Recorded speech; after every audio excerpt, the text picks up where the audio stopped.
بسم اللہ الرحمن الرحیم اللہم صلی علی محمد و آلہ و اطرتہ بعدد کل معلوم لک۔ وہ کون کون سے افراد ہیں جن پر زکوٰۃ ادا کرنا فرض ہے؟ یاد رکھیں، ہر عاقل بالغ مسلمان اور آزاد پر زکوٰۃ کے فرض ہونے کے لیے 6 شرائط ہیں۔ مسلمان ہو، آزاد ہو، عاقل ہو اور بالغ ہو۔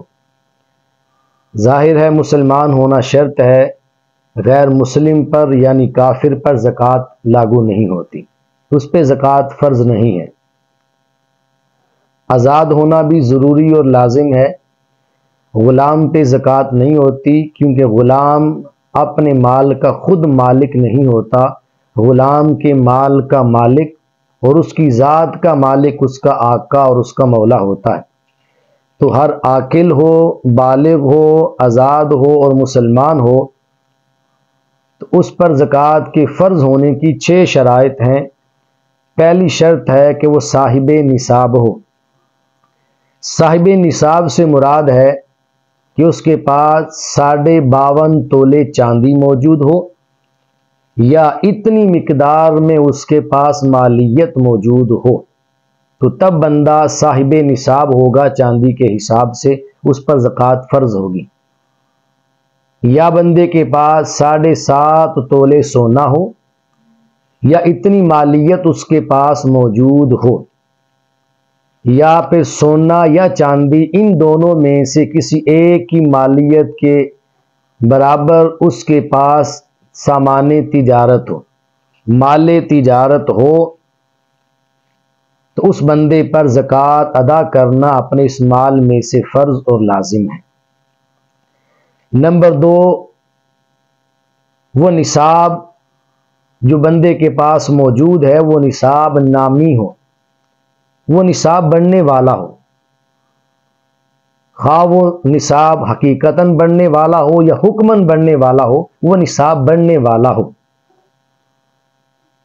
نمبر 3، وہ نصاب صاحب نصاب کے قبضے میں بھی ہو۔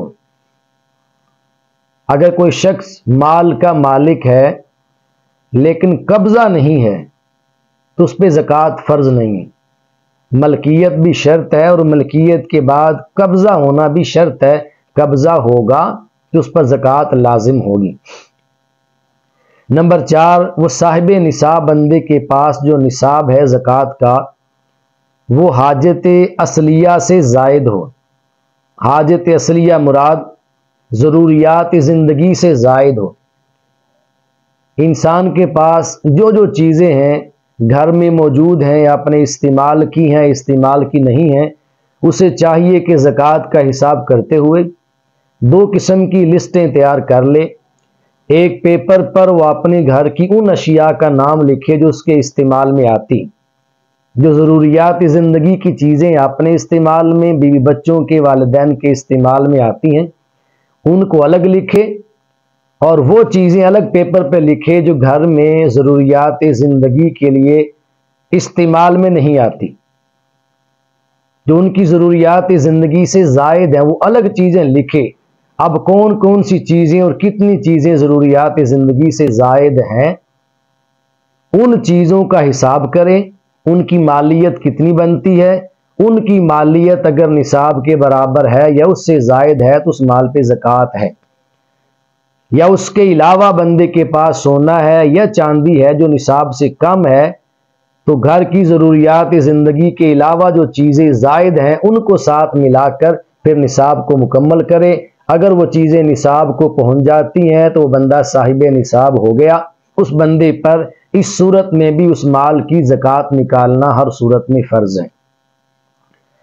نمبر 5 ہے وہ نصاب دین سے فارغ ہو، یعنی اس بندے پر ایسا قرض موجود نہ ہو کہ جس قرض کا لوگ مطالبہ کریں۔ اگر مطالبہ کیا جائے اور وہ بندہ وہ قرض ادا کر دے تو قرض ادا کرنے کے بعد اس کے پاس جو باقی مال بچا ہے وہ نصاب سے کم رہ جائے، اب نصاب سے کم رہنے کی صورت میں وہ بندہ فقیر شمار ہوگا، اس پر زکوٰۃ لازم اور فرض نہیں ہوگی۔ تو زکوٰۃ کے اس نصاب کا دین سے فارغ ہونا، اس سے زائد ہونا یہ ضروری ہے۔ نمبر 6، زکوٰۃ کا جو نصاب ہے اس پر 1 سال بیت جائے، سال گزرنا شرط ہے۔ سال گزرنے کے بعد زکوٰۃ لازم اور فرض ہوتی ہے۔ سال گزرنے کا جو اعتبار ہے وہ قمری مہینوں کے حساب سے ہوگا، نہ کہ شمسی مہینوں کے اعتبار سے۔ شمسی مہینوں کا اس میں اعتبار نہیں ہوگا، قمری مہینوں کا اعتبار ہوگا۔ اب سال کیسے گزرے گا؟ آج رمضان المبارک 2024، رمضان المبارک کی آج 5 تاریخ ہے، 5واں روزہ ہے، اور اس ٹائم پر ابھی صبح کے 6:18 ہو چکے ہیں۔ 5 رمضان المبارک 6:18 پر اگر کوئی بندہ صاحب نصاب ہوا ہے، اگلے سال 5 رمضان المبارک کو فجر کی نماز کے بعد 6:18 پر اس کے مال کو سال پورا ہو جائے گا۔ اب اس سال کے دوران اس کا مال کبھی کم ہوا کبھی زیادہ ہوا، اس کا اعتبار نہیں۔ اس سال اس کے پاس نصاب تھا 5 رمضان کو 6:18 پر، اگلے سال بھی 6:18 پر 5 رمضان المبارک کو یہ نصاب مکمل ہے یا اس سے زائد ہو گیا ہے، تو جتنا کل مال ہے اس مال کے اندر سے زکوٰۃ نکالنا فرض اور لازم ہوگی۔ یہ وہ احباب تھے، وہ اشخاص تھے جن پر شریعت مطہرہ نے اپنے مالوں سے زکوٰۃ نکالنا فرض قرار دے دیا ہے۔ اللہ پاک ہمیں عمل کی اور سمجھ کی توفیق نصیب فرمائے۔